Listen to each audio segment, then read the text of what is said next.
That was a really crazy noise. Yeah. Take it away. Welcome and good morning, everybody. Happy Saturday and happy long weekend to hopefully most of you.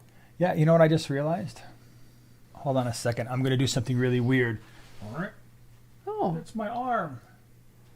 There we go. We need a little bit more light in here. Sorry about starting off the live stream with a picture of my armpit. That's just how we roll around here on a Saturday morning. how exciting. You just never know what's going to happen. Yeah, the lighting is so messed up in the mornings in this room because it comes from obviously the side, and then it's just, you wouldn't even believe what we got going on over here to try to control some of the outdoor light. It's pretty interesting. Layers on layers of weirdness. Yep. So hello, everybody. Welcome. Glad you're here. Hanging out with us on a Saturday morning while we get our electronics functioning, which is always one of the things we have to do. So what do we have in store for today? You know that I am not even logged into YouTube yet. I'm always so concerned about turning off my ringer and all that good stuff. Yeah. Well, we're talking about how you can just make nano tanks so much more. And I don't know if... So much more money? Oh, no, not necessarily. Well, you could. You certainly could drop a bundle setting up just a single nano tank. But no, so much more than just the typical old school nano tank. Okay, and so that's the subject for today, how you can make it more than an old school nano tank? Yeah. So much more? And even some Y's thrown in there. Some Y's? Y's. How are Y's? I thought you said lies. I'm Y's? Like, Oh, let us gosh. tell you some things. I'm going to... And then you're going to have to decide which one is real and which one is just a straight up lie. Yeah, like I said, So. you just don't know what's going to happen here. I guess not. Well, we got some cool people in the house. We got the Saturday morning crew. We got Wendy. We got Dave from Iowa. We got Oink all here holding down the fort. Thank you for being here. I did see Andy left a $20 super chat right from the beginning. Andy, thank you. Thank you so much. Look what he did. He finally scaped a 90-gallon pea puffer tank. gosh. 90 gallons. Gave it a try. You gave me inspiration to try it. Well, That sounds amazing. How many pea puffies you got in there? that's what, as soon as I read that, that's exactly what I wanted to know too. I'm like, 90 Right? gallons. I'm like, I don't even know how many I would throw in a 90 gallon because you've got all that vertical space too, which they'll just do glass surfing and they'll go all over the place in that tank. Can It's you... like, they're all like, this is the biggest tank we've ever been in. Usually they're used to, go to the pet store and all these other places. They're like, maybe a 10 gallon, 20 gallon, and they get to a 90. I know in their little pea puffer brain, they are probably expecting to be in like a 10 gallon tank. What would you call it? Like pea puffy land? Pea puffer? The pea puffer place. Yeah. Yep. PPP. I Yeah. like it. I like it. Mary says, Jason, I heard lies also. Well, see, I'm glad I'm not the only one who thought we were going to be lied to so early in the morning because half of us are barely awake. It's like, man, they said some things that were really kind of crazy, but okay. I'll try it. Causing some drama. That's right. So why don't you tell us about this? Oh, by the way, you have something else going on today before we get into the I subject. do, What and is he that? didn't put it. He didn't I put didn't. it on the community tab. I'm still learning the lingo. Well, I didn't put it in the title yet. In the title, I have a giveaway. You have a giveaway. I have a giveaway today that I have wanted to do for many, many months, and I've finally gotten something. Like I said in the primetime live stream, I've started doing this. When I see something I really like, I now get two. I get one to try or to use or to see if I like, and then one to give away. So, yeah, You're doing we'll a do giveaway, that. huh? Yeah, we're going to do that in a little while. That's pretty cool. Right? So Should I say what it is? Or no. We Okay, won't that's say later? what it is until it's time to do the I'm so actual excited thing. because it's right Yeah. down there. It is. It's right over here. So anyway, you have this thing you wanted to talk about, and that is in the world of nanotanks. So I'm going to be quiet, and you're going to tell us a story. Sweet. All right, well, when you talk nanotanks, I kind of divide it into three different groups. First, and I don't know if I'm going to get over the odd ones first. If you haven't really delved into, if you only use a nanotank for an aquarium, so I'm going to leave that for last. But there are definite reasons why you should branch out and try something a little bit different in an aquarium. The first one, let's just call it an aqua terrarium. I think that's the best the best verbiage. And if you're ever looking for a really cool channel to watch, is Uri's. He's over the pond somewhere, along with like what's the other aquascape? They're high-end aquascapers, but he's got some really cool videos. Like one of the titles was Minimal Scaper or something like that. That caught my eye because I'm always trying to think, am I minimal? Am I not? It was a really cool video. But anyways, the Aqua terrarium is kind of a really good label to label something that's not necessarily a vivarium, a paludarium. You're not including fish. It could be a wabi-kusa, which I will be doing in a little while. That's really cool. It's like a kokedama if you are from the terrestrial world. It's a ball of substrate basically around a root ball of a plant or plants, and it's just in a root ball instead of in a planter. Really cool, but you can do it in the water world and just have a layer of water in the bottom of your vessel. It could be anything. It could be a dish, it could be a bowl. Really cool, and you can do it for next to no dollars whatsoever, because you can just go to your Goodwill, your Savers, and get like a regular dish. You don't have to get an actual aquarium, because there are a lot of cubes and vases that look very similar to a high-end kind of aquarium, but you get it for like just mere dollars. So the Instagram post that I put yesterday, and from the primetime people that were there on the live stream Wednesday, I said I got a little rock and you wanted to see the little rock. Well, I knew where I wanted to put it because I have this little, and I would call this aqua terrarium. You talk, I hold. Oh, very good. See, I'm here for a reason. Very good. Can you see it? Okay, so this one I built with actual purposes, because if you're like me, you may have different kinds of plants. You may not have complete aquarium plants. I like to go back and forth. So you may have succulents. You may have air plants, which are great. They're like the easiest. Look at that. You can put them down here. You can put them up here. You can kind of neglect them for a while. They're just really super duper. So this was made by, if you want to turn it, it's very heavily sloped, and the top section is kind of held together with dragonstone. And then I have my, like, I know I love top fin black sand, but my second or even favorite is black diamond substrate. It's not black diamond blasting sand, but it's like little miniature river rocks. I love it. I love it. It's on 7ports.com. I started using it at the Owaza booth at Aquashellas, and it was just true love. And this is really great because when I water the succulents once a week, the water comes down, and then how I created like a little dry riverbed in the front to collect the extra water that came out. And since the succulents are way up high, they don't hold on to a lot of water. The water goes down, fills up the little dry riverbed, and there's some water there for a little bit, which kind of waters the air plants. And then throughout the day, or even within a few little hours, it just evaporates. So it's just kind of a win-win. And I used this particular one because I had gotten it. I thought it was so cute. It's an edgelet, which is not really appropriate, I don't think, for a fish, because they're going to get really confused. Where's the light coming from? The light's coming from down here on the sides. I didn't really like it for occupants, so I knew I wanted to use it for something totally funky.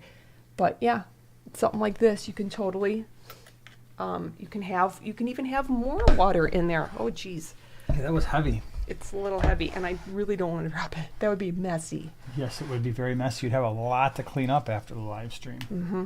And this would be a perfect vessel because an aquarium is perfect to hold any amount of water because it's meant to hold all water. So you don't have to worry about it getting on your surfaces.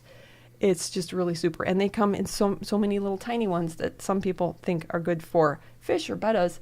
I don't personally, but you can use them for so much more. And something like this, you can totally go to the thrift store and get something very similar, and just for a couple bucks. Yeah. So that would be the first one, would just be an aqua terrarium, which has very little water, I would consider. And then the second kind would be a water garden, which I've had throughout the times here. And that's really just an aquarium, a nano tank that has, it's set up like an aquarium, but no fish, no inhabitants. It's basically this tank right here. I know there's a bunch of reflection coming off of it, but that one. That's got no inhabitants. It might have a few pond snails that just kind of wandered their way into the tank somehow, but other than that, there's really nothing going on there except for, well, plants, algae, and a little piece of wood. Yeah, And you can have it in an aquarium that has actual filters and filtration and some sort of tech in it. You can also keep it in a little bowl, a little jar. There are plants that do really great. I've done videos on that. Plants that need very little, and you can really almost abuse them, like the moss ball. I have the smallest little water garden that I've had going for over a year that sometimes sits on the windowsill, sometimes doesn't. And sometimes we can't find it. It's really creepy. It just wanders around the house like, No, it doesn't. where's the moss ball? And the moss ball's like, I'm over here. You're like, where? I'm right behind you. You turn around, there it is on the ground in its little tank. I don't know how it drags its tank around, but it does. And then what's your favorite part about that one? Because I have a favorite part about that water garden. I have a favorite part. No, I'm just wondering if you do. Like, what makes it special? Well, what makes it so special is the 1/3 rule that No. you. It's the teeny tiny mushrooms. Yes, I was going to say that, but Yeah. you didn't let me finish the 1/3 rule of They're tiny mushroom moss ball land thing. they're little tiny mushrooms. So the other thing about a water garden is you don't have to worry about your inhabitants. And if you're going to be putting something in there, maybe like a rock, if you're a rock collector like I am, you're not sure what it's going to do to your water parameters. You don't have to worry as much if you have no inhabitants in there, and you can get a little bit more creative. So Noelle said I did a good job of being Vanna White today. Yes, my arms are finally getting the feeling back. And Victoria said that I was living a life of purpose this morning. I did something. Yeah. Gosh darn it, I feel good about myself now. It's really good to give him Yeah. a job, so he feels. Yes, Good. Josh, it was starting to get heavy. I was in my mind thinking, I hope she doesn't have a whole lot more to explain about this thing. Jason's morning workout. That's right. Yeah. So what else you got there? And then, of course, the third different kind that I like to think about is just an aquarium, a nano tank.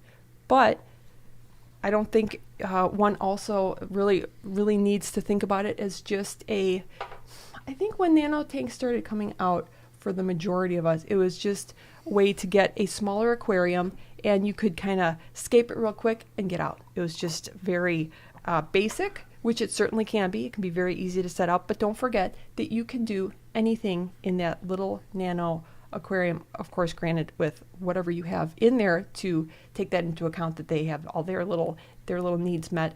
But you can do an actual shrunken version of a very high-end scape, so very detailed. You can build a scape, which would be, if you're wanting to, the pros, they smash up their rocks. They actually create it. So when I first started, and I still have the tendency to do this, I look for a single piece of driftwood that speaks to me, or a single rock that says, oh, wow, that's really it. And then you're kind of like, whoop, I'm done. Not necessarily. You can actually be smashing up rocks and actually building up a really cool looking structure, interest. And you can do the same thing with nano tanks. So the two best stones that I find are easy to smash: dragonstone. It's actually kind of fun to smash up dragonstone. And lava rock is really easy too. And then, of course, smaller pieces of the spiderwoods. And just, you can use little bits and bobs. A couple of safety notes when smashing rocks. Always wear proper eye protection, and dragonstone can be sharp. So It most certainly can, and it crumbles. Yeah, when you're smashing it, just be careful, because It makes a mess. it can be pretty sharp sometimes. You find that out the hard way and be like, oh man, Yeah. it was rough. And then you can also keep it very minimal. Like I said, he did a video that was minimal scaper, something like that. I should link it. Can we link that? At some point. Okay. Yeah. But you can also keep it completely simple. If you just want to set up a little tank at your desk, you don't want to worry about it a whole lot, you can make something totally amazing with just very few river rocks, stones that do speak with you. Or then you can also go completely lush land, like James Nature Aquarium. I'm kind of addicted to his style. It's very colorful, very lush. And you could do the same thing. The one pet store that we go to sometimes has a very small little tank that is very lush and beautiful. So there's just so many options that you could just totally play around with. That's pretty cool. Yeah. I like it. So, that's some things you can do with. I think one other thing, too, to keep in mind when it comes to nano is nano does not have to mean small tank. And I think that was one of the things originally when it became more popular. A lot of people gravitated toward, and I think it kind of coincided also with the popularity of bettas. So you had bettas, I'm going to keep it in a 5 gallon or even a 2.5 for some people, or certainly less than a 10. So now we've got the nano tank. So how do I make this look cool? So they start planting it. And then of course you've got the growing popularity of nano fish, like a lot of the rasboras we feature on Primetime Aquatics. And so we tend to think of these nano tanks as being tanks that have to be smaller, usually less than 10 gallons, certainly less than 20. But that's not necessarily true. You can still have a very large tank that has nano inhabitants, and sometimes it's easier to scale that and make it look right. Yeah, especially when you're getting up towards 20 gallon, you can have tons of fun, or of course greater. Yeah. Yeah. And I think that was also one of the things that we saw with the last Aquashella that was really highlighted very well in a lot of the tanks that we featured on the Primetime Aquatic side of things, and that was there were a lot of tanks that had nano fish, and the largest fish in that tank were maybe an inch, right? But they had a big school, and these could have been 40-gallon breeders or 65s or even larger, and it was pretty awesome looking. Sure. Yep. One of my favorite tanks, the centerpiece fish that I put in that 5 gallon was a little mirror rasbora. That was fun. Yeah. Yeah. Go ahead. I don't know if I was. So anyways, in the next probably month or so, I will be having some very small builds that will show a different kind of side of the nano aquarium, and that is incorporating more land. Because I have a habit out in the garden when I create a container or something, I like to add water. And then when you come to the aquarium, I'm like, how can I add some land? So I really do like to incorporate both land and water in a single aquarium. And then with these little tiny tanks, there's just so many options these days that are popping up that are just so much fun, like the Wabikusa, that you can just have so much fun with. So expect some fun little builds there. You sound very conflicted. Oh yeah. Like the dark side is creeping in. Just depends if I'm outside or inside. Yep. I can feel the conflict within you. Land, water. Yep. So yeah, that's pretty cool. Matthew does stuff. Hello, I forgot that you guys said you were going to be on doing a live stream on the small Scape. That's very sad. Were you looking through Primetime Aquarium like, man, they lied to us. What happened? No, we're here. Promise. We're still here. Bonsai says, do you have a good recommendation for a nano sponge filter for a single male betta in a 5 gallon? Would you use the little Aqua top? Aqua top ones we've used a lot, especially when we were even doing 2.5. So the Aqua top, it is a very small sponge filter, and underneath the sponge part there is a little bit of area for some. Do you have one? I have one somewhere. Well, Like maybe one in one of those. I didn't see one, and I just looked in there recently. Okay, it's like that tall. Yeah, the other one is the ATI Hydro Zero is a really good size for a 5 gallon or 5.5 gallon. So ATI is the brand, ATI is the company, Hydro is the brand of it. We get those from gemco.com, and I'm not sponsored or anything like that, but the Hydro Zero, it's about that tall and maybe about that round, so this tall and about that big around, and that's a good one. It doesn't take up a ton of space, so either one of those works very well.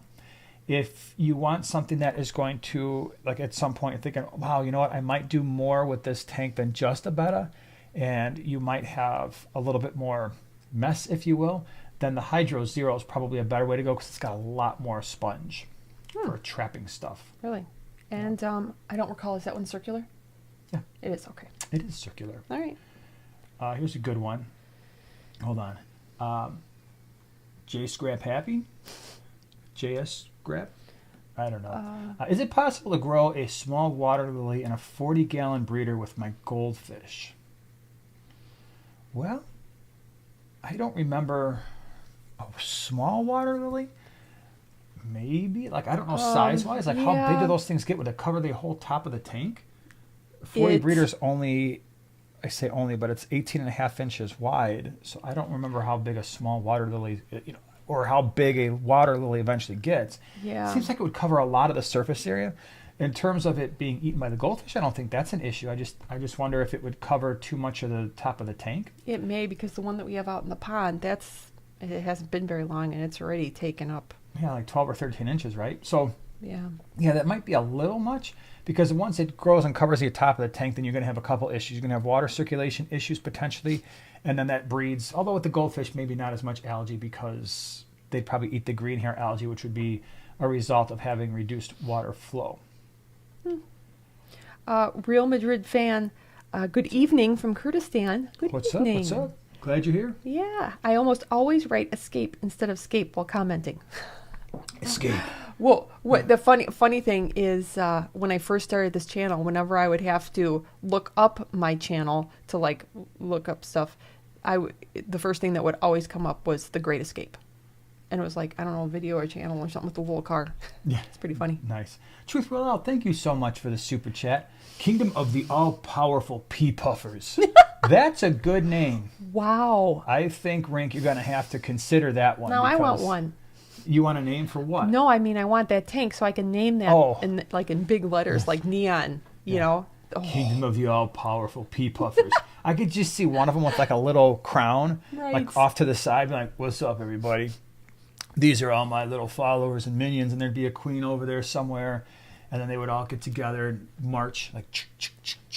But you know what? It would need its very own social media.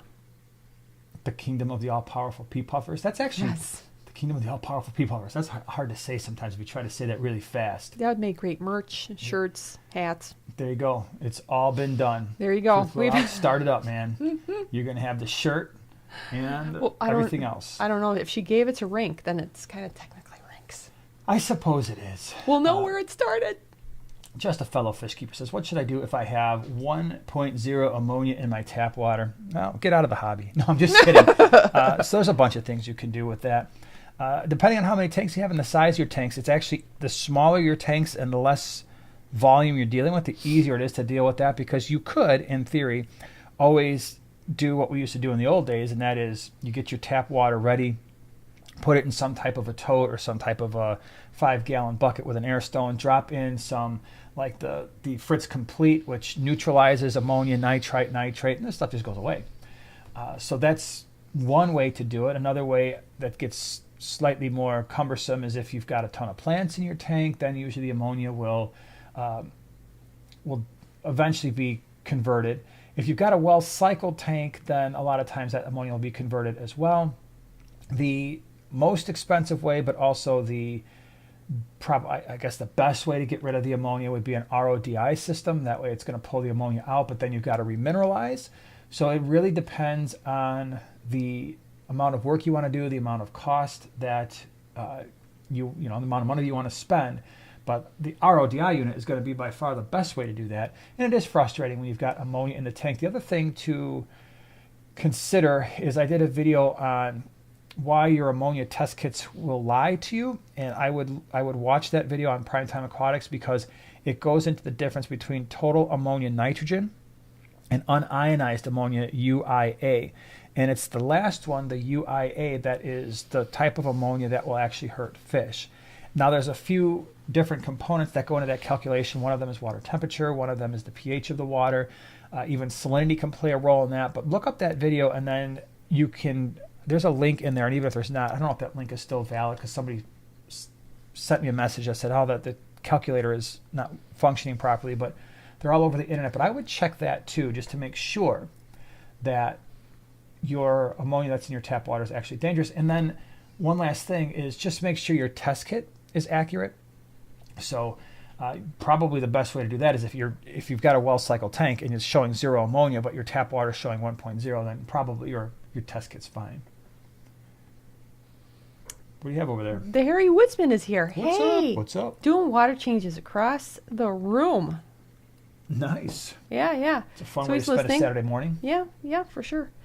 And, all right, so Matthew Does Stuff has a question. Do you think I could keep a moss ball and a snail in like a soup container? My sister really wants a moss ball and snail on her desk in like a soup container. I don't know what you're thinking of when you're saying soup container. I'm not thinking, what's popping in my head is a Campbell soup can, so that's obviously not it. But like a small cylinder or a bowl.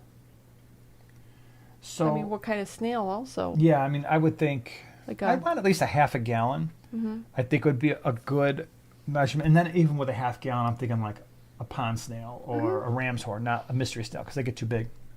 And you'd probably want a little bit of water circulation, maybe just like a small air stone. It's just going to keep the thing from getting stagnant, and then sometimes you'll get algae in there, and it'll just not look all that appealing. Mm-hmm. Yeah. Josh says, have you guys ever made a video about how to achieve height with hardscape in taller tanks? I don't think we've done that one, have we? No, but that would be fun. That would be fun. Yeah, and he said, I have many plants, but the top is almost half of the but the top half of the tank seems kind of empty. So I guess it depends on how tall that tank is. So if you've got some more information, like exactly how tall it is, or what the tank size is, because there are some plants that will grow very, very tall. I'm thinking of the one, and I can never remember the name of it. Is it a certain type of crinum? That plant that we have. So there's a crinum, not Crinum calamastratum. That's the really pretty one that people love. That's kind of rare, harder to find. I don't say rare, but there's a type of crinum. It's got like a bulb on the bottom, and I, for the life of me, can't remember the species. But if you start looking up real tall crinums, we have one in a 40 breeder and the 40 breeders are only, I don't remember, like 16, 17 inches tall, but it's grown up and all along the side. But from what I understand, those plants get to be about 3 feet tall, and it kind of looks like, imagine a jungle val, only the leaves are slightly broader, and they get really, really tall, and it's done very well. I mean, it's been a very hardy plant. We've got a couple of them, so that would certainly fill up a lot of the tall tanks. And corkscrew val is a really cool plant. Yeah. And then unless of course you're talking about like a column tank, which the only way that I really see, the main way to create height in a column tank is obviously a center structure, stone on the bottom, and then basically driftwood combined, or single driftwood with plants that can be placed all around it.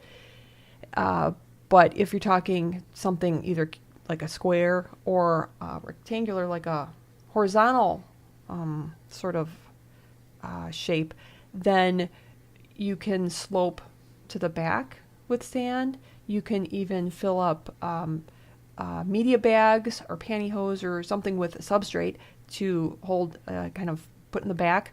Unless you're using aqua soil, you put the aqua soil towards the back and then cover it, cap it with sand. And then, or you can also slope it to one side and then have the rock, driftwood, whatever you're using, being placed on that and kind of coming into the front or to the front side, sort of. And then plants can be placed. You can attach plants and they can get up even higher, or planted ones, making sure that your substrate in the back is high enough in order to plant. But yeah, there's lots of different ways, and that would be fun. That would be a fun video, because I could show off really cool tanks that we've seen at Aquashella who do that. That's what they do. And a lot of what we see too, and what we've done and what you've done, is glued pieces of driftwood together to get that, you have smaller pieces that would kind of fit nice together. You glue those together, and then you can glue Java fern and Nubius, and so you make this big center type structure. Mm-hmm. So I think now would be a good time for the giveaway. Do you think so? I do think so, and I get to be the number person. Okay. So. Okay. Ready? You want to talk about what you're giving away today? Yes. This fine morning? All right, so this you've seen a couple times. She's not used to doing the whole... No, I know, but I was going to give a little intro. I'm sorry. Pardon me. I do things a little different, usually backwards. Okay. I knew I wanted to give this for a giveaway the first time that I used it at Aquashella at the Owaza booth. And I knew I wanted some for myself, and I knew, I have to give this away. So I finally acquired a bag. Yes, I was just talking about it in this little Scape. This is the infamous black diamond substrate. It is like little teeny tiny black river rocks. So cute. Love it. You could use it in a single little tank, just alone. You could use it as accent rocks to bridge the gap between your sand and your larger rocks. I love it. My sister did bring up a point here. If you're using it with black sand, the black sand will appear darker than this substrate. This has almost like more of a gray, a matte kind of color, but I just love it. And if you are interested, if you want to take a peek at it, it is at 7ports.com. That is the website that Aqualife Iconic sells all their stuff on, and it's just a really cool. If you're ever looking for something just to do, just scope around. Oh my gosh, they've got the coolest stuff on that website. So check it out. But yeah, it's a little 3-pound bag. So if you are using it as scatter stone, accent stone, you're going to have this forever. There you go. That is my giveaway. Okay, now, a couple rules. Rule number 1 is, unfortunately, we can't ship that out of the lower 48 United States. So you have to be in the lower 48 to win that bad boy. And 2, the way this works is the first person who gets a number between 1 and 20, the number that we've chosen, But gets the bag. you need to be on live chat. Yeah. Make sure you're on live chat. But go, go, go. Oh, okay. So between 1 and 20, hold on, I got to figure out what Do you know number what this number is. we- Yeah, I know what number it is. Okay, Oh, good. here we go. And let's see. Oh, skipping around. I see it. Done. We Okay. can stop adding numbers now. All right. So, So, yep, that's Yeah. what I have as well. So let me just double check here. okay, we're going to do our Somebody double check. got the- Discount double check. Discount double check. Yep, somebody got. Yep. All right. So All right. the number. You guys did a really good job of like stopping too. Like, Yeah, oh, well. stop. Like, okay, we'll stop adding the numbers now. He said stop. Well, Whip's Usually not on here Wednesday- adding yeah. 47. Yeah, usually on Wednesday nights, the number's like, I'm not listening. I'm going to add more numbers. Okay, so the number was, are you ready? The number was number 12. Rocky and Miles. Rocky and Miles, you won. Yay! Congratulations. So, Rocky and Miles, here's what you have to do in order to claim your beautiful bag of black diamond sand. You need to go to substrate, whatever. Isn't sand a substrate? But it's not really a sandish. It's more of a sandy rock. Okay, pardon me. So what you have to do is go to Prime Time Giveaway, all one Singular. word. Yep, singular, all one Giveaway. word. Prime Time Giveaway at yahoo.com. Give us your mailing address, your name, your mailing address, and all that stuff, and we will send that bad boy out to you. So congratulations and thank you, everybody, for playing that little tiny giveaway that we did today. So primetime giveaway at yahoo.com. Awesome. All right. So back to, I saw a bunch of questions, some good ones that came in before the numbers. And Okay. So let me scroll on back up there. Oh, here. Vincent said, what are some good cheap sand substrate options? Is that what you were going to do too? Wait, Aaron Rodgers' number for the discount double check. Is that his number? Is this Aaron I think it Rodgers' is. number? Yeah. Is it? I'm fairly certain that it is. That's but so funny. I'm not Cool. a football jersey number expert. You should be. I should be, but I'm not. Yeah. So anyway, back to Vincent's question. Yes. What are some good cheap sand substrate options? Pool filter sand. And even the pros use pool filter sand. Now, we've heard the one brand that we've tried from Menards or something like that, Yeah. it was It's took very messy. forever to clean it, which Yeah. is apparently not the norm. Quikrete don't a lot of people like Quikrete from Lowe's? Quikrete not- what? Because Quikrete is pool a filter it's a sand. cement. Yeah, I know. Okay.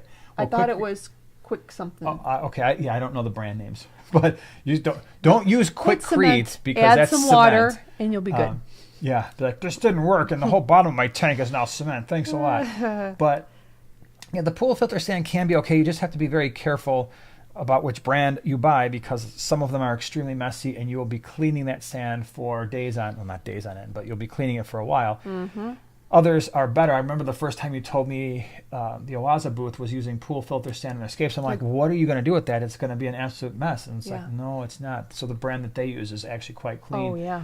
The Top Fin, I know that you use that a lot. That's just the PetSmart branded stuff, not sponsored by PetSmart in any way, shape, or form. But I know that you like that quite a bit. I do. I don't know if most would consider that inexpensive. It's probably about the same price. What is it? Yeah. About $1 a pound? Yeah, usually they run about $1 a pound. But the pool filter sand, I have stayed away for the most part from play sand because when you compare the play sand, at least the stuff that we can find around us, compared to pool filter sand, the play sand, the grain is much finer.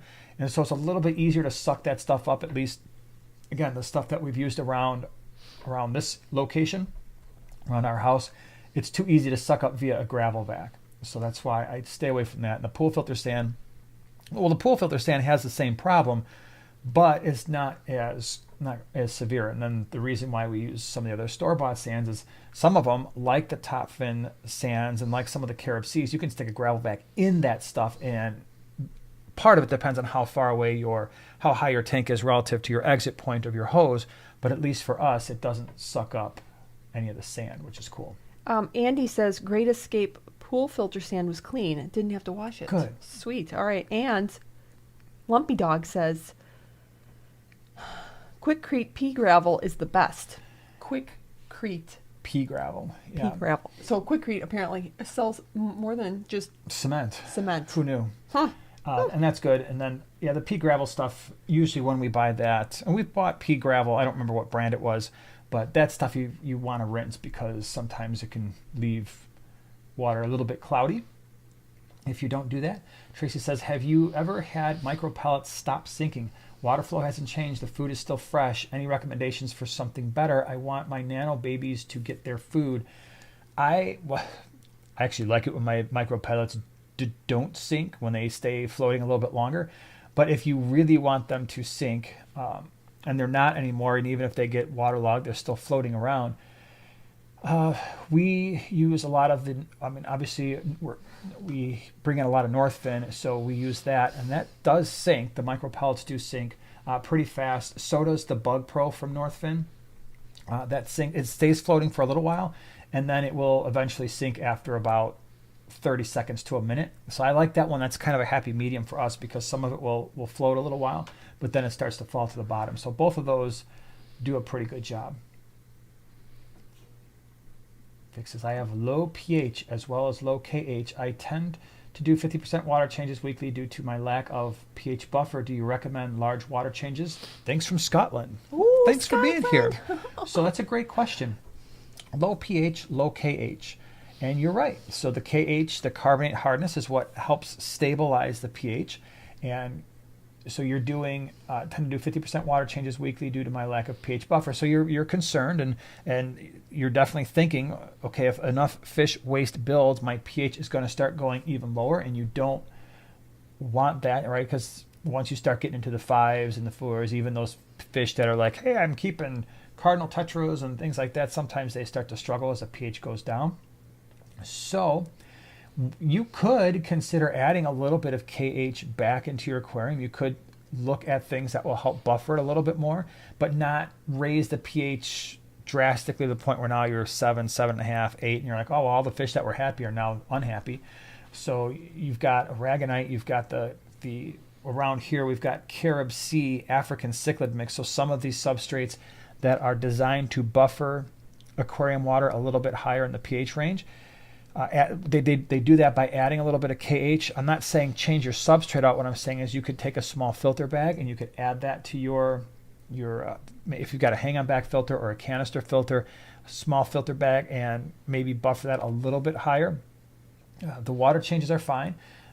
50%, as long as you're not getting drastic changes in your pH before and after you're doing those water changes, then that's fine too.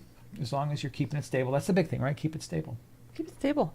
Well, Harry Wisman says, careful with the pea gravel. Some of it has little tiny oyster shells in it. My pH went from a 6.4 to 8 plus overnight.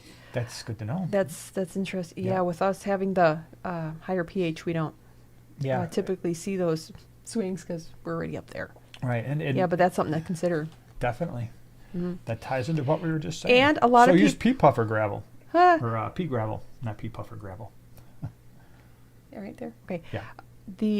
A lot of people are saying that they do like black diamond blasting sand. I know a lot of people really like it. We've never really used it. I know there are some negatives to keep in mind, but I'm not that well versed in it. And there's actually somebody that I want to talk to about it. She's a pro scaper, had mentioned the negatives, that there were negatives, and she was going to let me know, but I've not had the chance to talk to her because I do like to see like both sides. But a lot of people really like their black diamond blasting sand. Well, part of it is some people complain that it's a little bit too sharp, and things like cory cats or loaches, sometimes they get a little scraped up. Mm-hmm. But we know a lot of people in the clubs that use it and primarily keep African cichlids, and they swear by it. They've never had any issues. They use it all the time. Yeah. So I think a part of it just depends on where you're getting it, and also what types of fish you're keeping. Noelle says, Saturday morning scaping live streams are dangerous. I've got the overwhelming urge to spend the long weekend spending lots of money on nano tanks and at that landscaping store. Heck yeah. I'm gonna come on out to Colorado and let's go.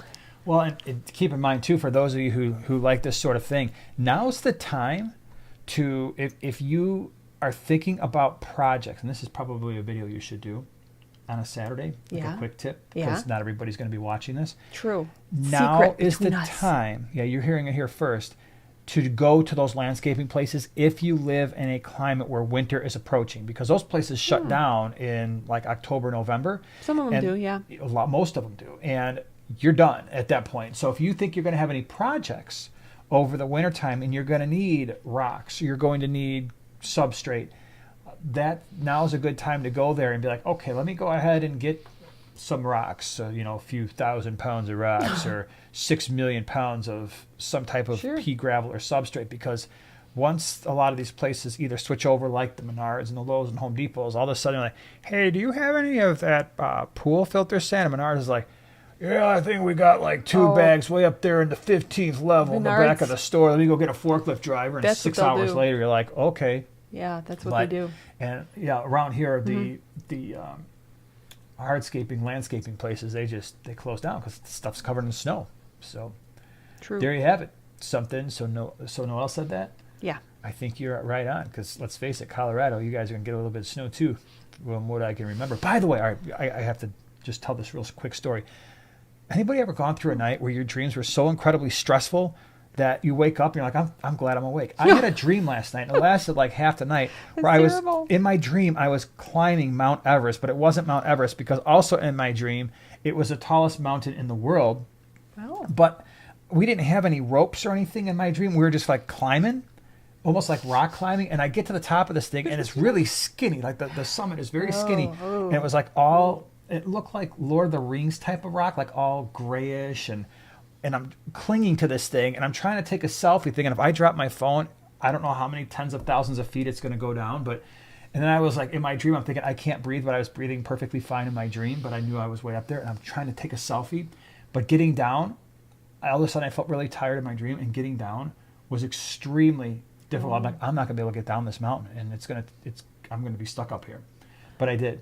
You want to know? And I just climbed down with my hands and my feet.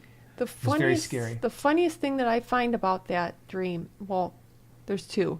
The coming up at the number 2 spot of funniest things about that dream is you climbing up like with just your fingers, which is funny. The number 1 though is you saying that you want to take a selfie, because not ever once have you ever taken a selfie. Well, you're at the top of the tallest mountain in the world. I can't even see like how you would like take a selfie. That would be funny right there. It was really stressful because I wasn't getting the proper background. Because somehow in the background was a city, like way down there, like that you could still see, even though we were up in the clouds. I don't know. It was always just weird and stressful. So there you have it. Yeah. Oink Master says, everybody cue the fellowship music cue. Oh, man. Mm-hmm. I always have dreams like that after we go to like a mall. Like if we go to Woodfield, this is terrible. My fear of heights dreams. My fear of heights has gotten so bad. I don't know what it is. It's like vertigo or something like that. But I have a problem on the 2nd floor of a mall looking down. So when there's stairs going down with air on both sides, it's actually kind of embarrassing. You should have seen me the last time. I was all by myself and I had to get down, and I was like creeping up trying to get to the hand railing. Now I just know. There's an elevator in Macy's. That's where I'm going. I'm going to the elevator. See ya. So Blurb's got a good question. My sponge filter clogs up fast from sand substrate I use. Is this common problem with sand? Yes and no. So it depends on the type of sponge filter. If you were to look around our fish room, I don't use any coarse sponge filters. One of the reasons is exactly what you're saying, and that is a lot of fish kick up sand, and that sand winds up in the coarse sponge. So that is a no-go. I had to pull those out because 2 things were happening. One, there was a lot of sand in them, and then I'd pull those out, and it was just releasing all the gunk back into the tank. And then even when I would get it out of the tank, because we clean all our sponge filters in the sink. No, it doesn't cause a problem. The sand was just pouring out. And I'm like, well, this is horrible. So I use fine pore sponge filters, and I've never ever had that problem. It doesn't have the ability to take in sand. The second thing to consider is most sponge filters come with a base and an extender, at least the ones that we get from Gemco do. So if you have that ability to use that extender, it'll take the sponge filter about this far off the substrate, and that can sometimes be helpful as well. All right, so Shelby's in the house from the Garden of Eder. Cool. All right, she What's says, "Hi, Shelby. Black diamond blasting sand has glass in it, but it is great for shrimp, but not cories." So that's glass there. Yeah. Yep. Thank you for that. Blasting I appreciate sand, you because they've got. Thank you. How many tanks are you guys up to at this point? I was there and there was 300, and then every time I turn around, it's like, "Yep, we're making the new." And I know you were working on one of the stands. Yep, working on the new stand for this and work. You got to be what 350, 380, somewhere in there. And they don't have auto water change. By the way, if you want to see their fish room, Garden of Eder, I did a fish room tour. It was a shrimp room tour that I did. It came out when Aquashella Dallas happened. So it was about a month ago. Really cool. Check it out. It's worth it. All right, let's see. I saw. Whip's here. Yep, I saw. Hold on.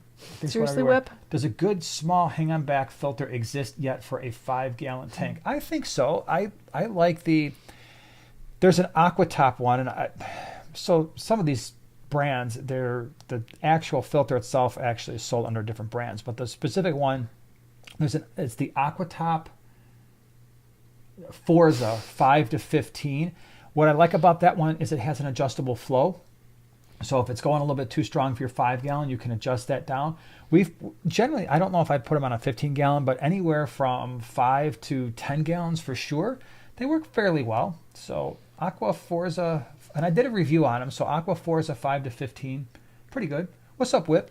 Whip is here. Yeah, Noel's giving me a hard time. 47 was not the number.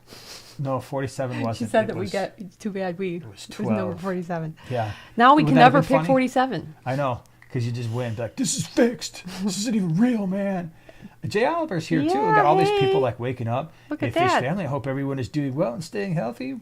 Yes. Glad you're here. And Classical Canaries is here from Australia. Yep. Hey. Very Good cool. day, mate.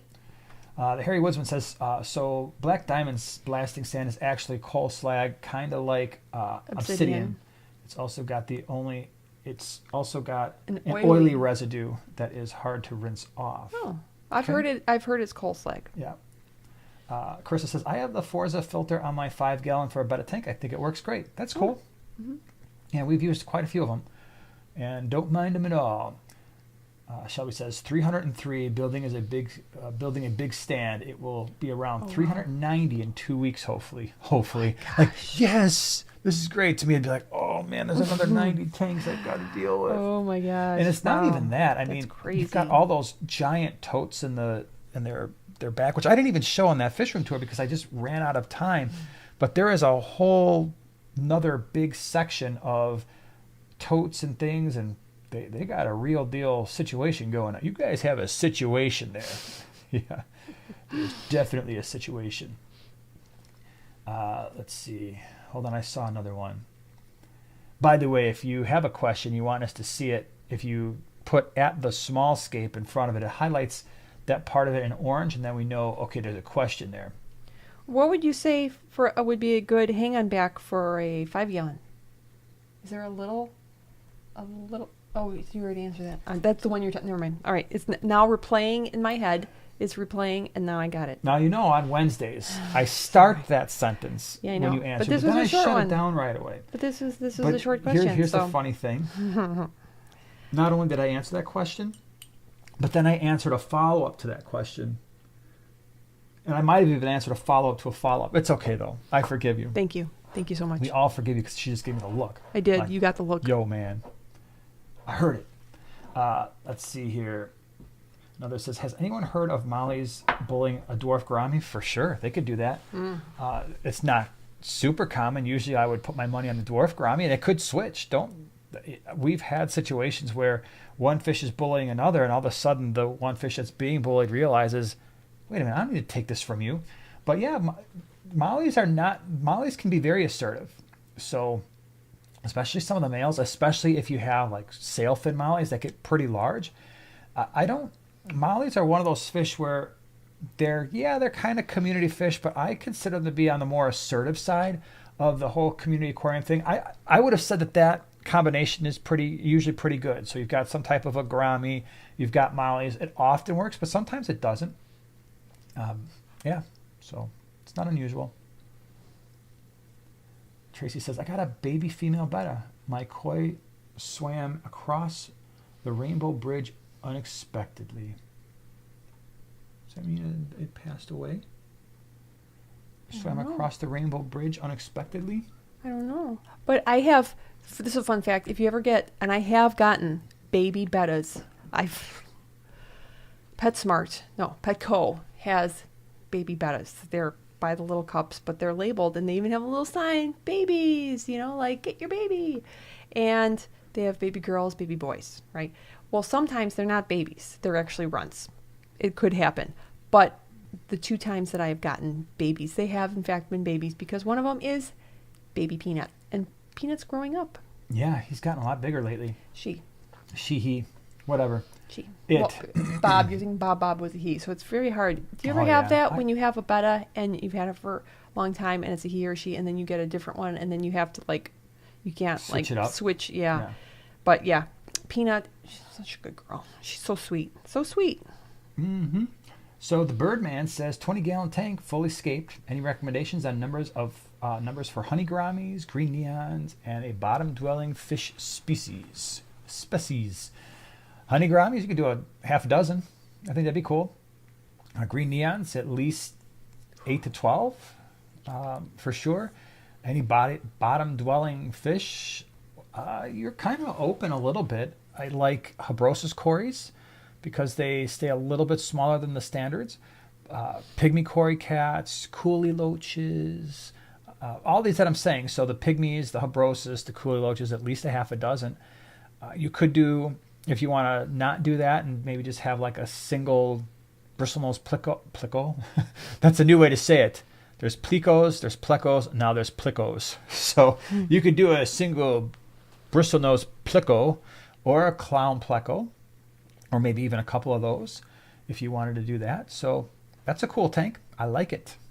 M&C's here. What's up?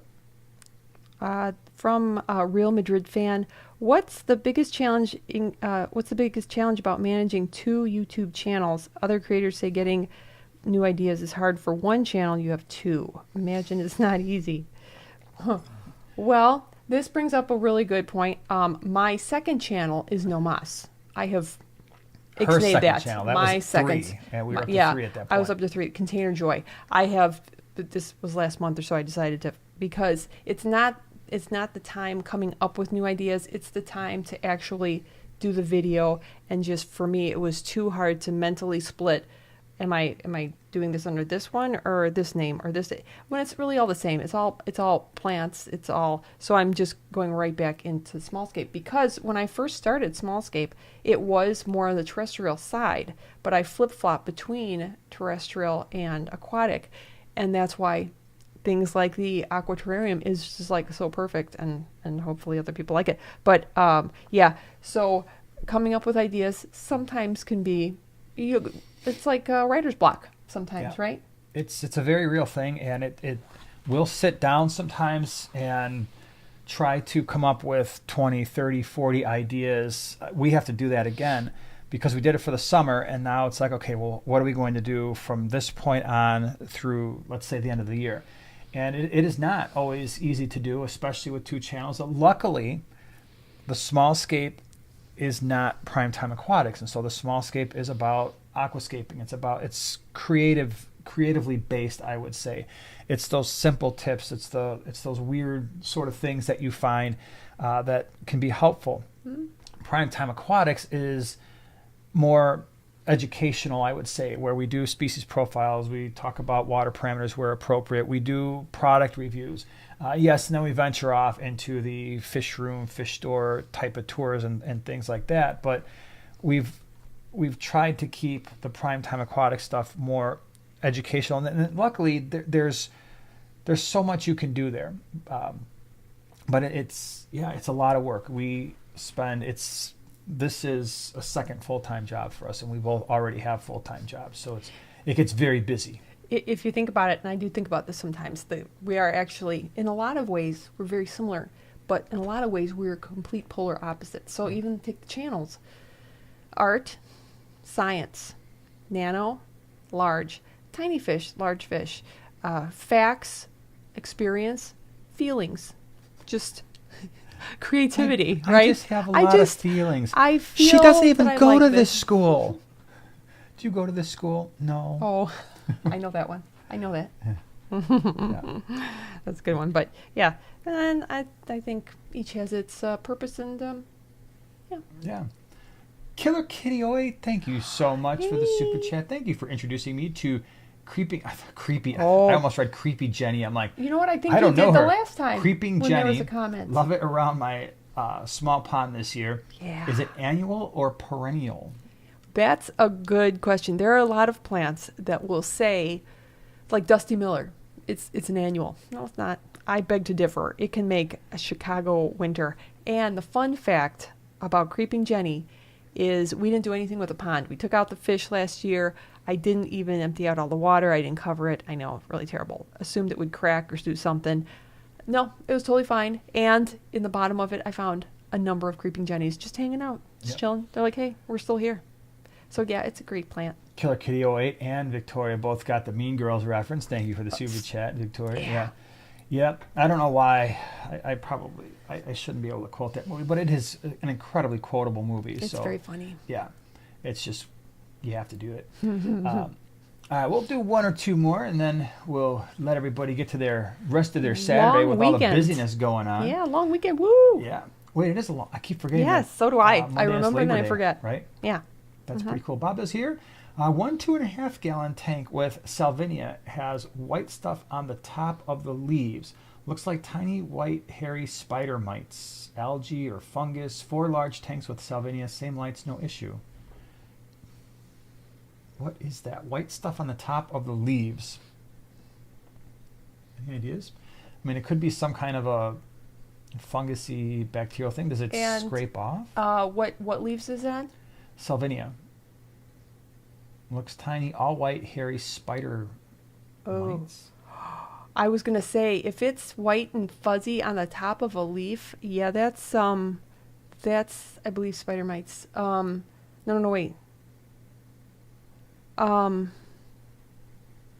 Laura always talks about it. Garden answer. Is it Well, what can you do about whatever it is? You know what you do, and this should work for salvinia. You have to take like a Q-tip in hydrogen peroxide and wipe it off, and that should help. Check it every couple days. You may have to do it again. What's the other one I'm thinking of? Oh, for crying out loud, I gotta look it up now. White fuzzy stuff. Millibug? Mealy bugs. Okay. There And you I've go. got it on some of my Thank you for coleus that. out front. Tragic. Yeah. The- You go, Glen Coco. You go, Glen Coco. Yeah. 2 for you, none for you. Glen Coco, where are you? Yeah. All right, everybody. On that note, I think we're going to call it a morning. Thank you, everybody, for being here. Thanks to our moderators for holding down the fort and all the super chats and stickers and cool questions. Congratulations to Rocky and Miles for the winning of the giveaway this morning. And then, we'll try to do this again and whenever we can. That's usually the Saturdays whenever we know we can make a live stream happen. We try to do that. But thank you so much for being here, for hanging out with us this morning, and we'll see you soon. Certainly see you next Wednesday on Primetime Aquatics if you're there. Have a nice day. See ya.